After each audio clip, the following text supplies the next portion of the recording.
Marrs is our guest. The reason I brought up in the last segment The Order of Death, the 45-minute film that's on the same DVD with the 2-hour film, Dark Secrets Inside Bohemian Grove, that Texe is in. A few years after I snuck into Bohemian Grove with Mike Hansen back in 2000, our camera guy, Ed Homan, was already out there visiting family in California. He drove up, and there was the Bohemian Grove Action Network, the local peace group, who had criticized me in the newspaper saying there's nothing occult at the Grove, there's no occultism, Alex is a kook, there is no, none of this is real. This was the group protesting the Grove. And it turned out they had a witch's cauldron out, were doing chants like Luke Skywalker, believe they were firing force beams in, going, oh, power beam, like a cartoon. And it's the same thing Texe was just talking about. You have this big anti-war group that supports Obama, but really it turns out it's a voodoo group. And that's what Santeria is a white magic variant of that. So going back to Texe Marrs, the headline at Infowars.com, Voodoo in the White House. And it turns out Obama is very, very scared of this. But again, Obama shouldn't just be singled out. I'm sure they'll say voodoo is the new N-word. You're not allowed to criticize voodoo or you don't like Obama. But Texe, please continue. Well, you mentioned this group, Code Pink. And what we have to understand about this is a group that could possibly show up when folks like We Are Change, who are pretty good people, are out there and attempt to sort of play off of that. But let's look at the group, okay?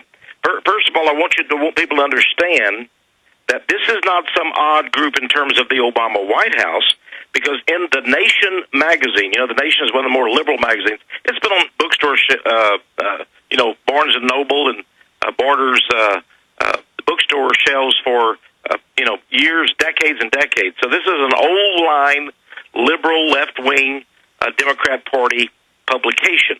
Now, Victor Navosky, who writes for The Nation, on January the 20th, actually reported the fact that on the, when Obama was to be inaugurated, he invited his top campaign people to the inaugural, and they actually went on a train.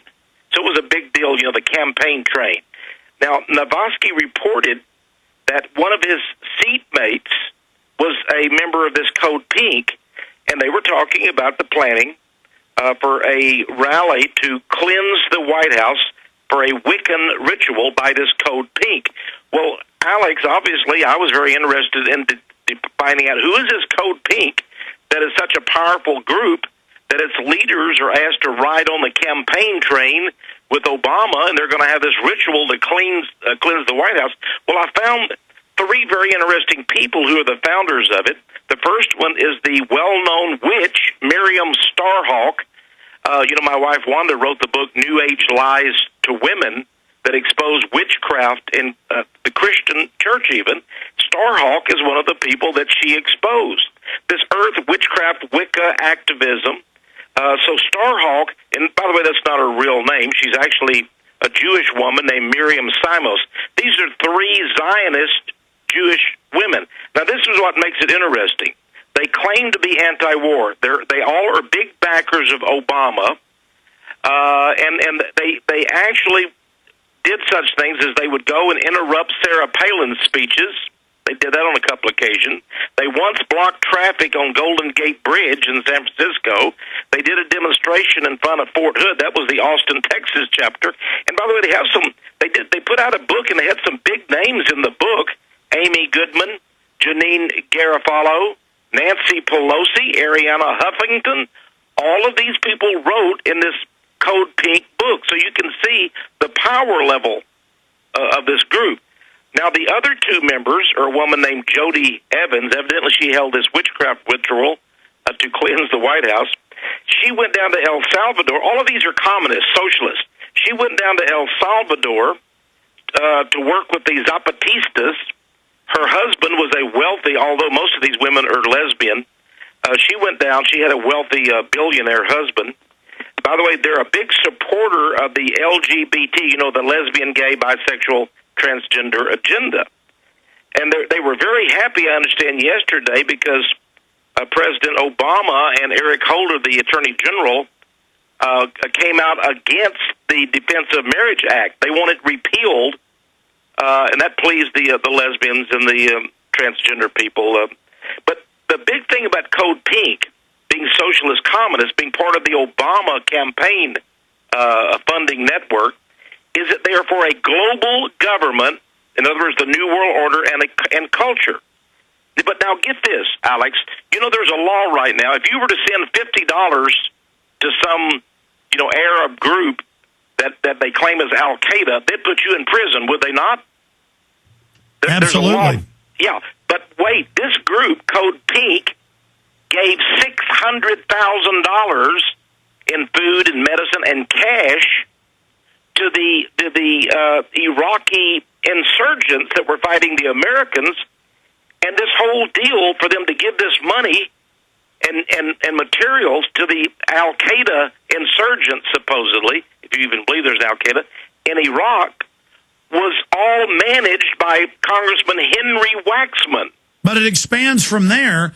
We now learn that Blackwater and others were bringing arms in federal documents to the insurgents, that they were bringing in Taliban, this is confirmed, now mainstream news, into Iraq to kill the troops. The British Special Forces were caught in Basra dressed up like Sunnis shooting police.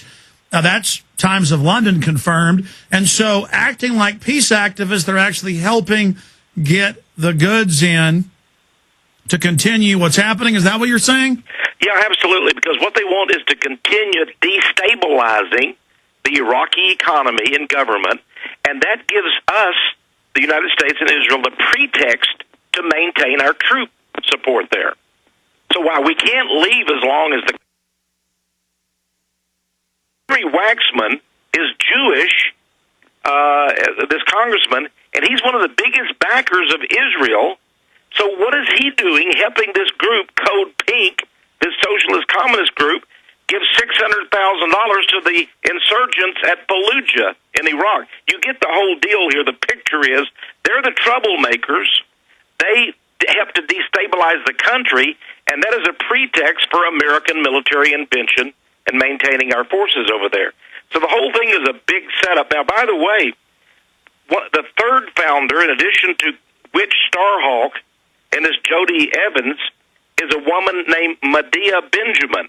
Now, her real name is not Medea, it's Susan, but she changed it to Medea, which is the name of the Greek goddess of magic and witchcraft, which I think is quite interesting. And thus, again, we see the witchcraft element in this Code Pink. Well, Tex, I want to go over that with you, but the first, his mother-in-law,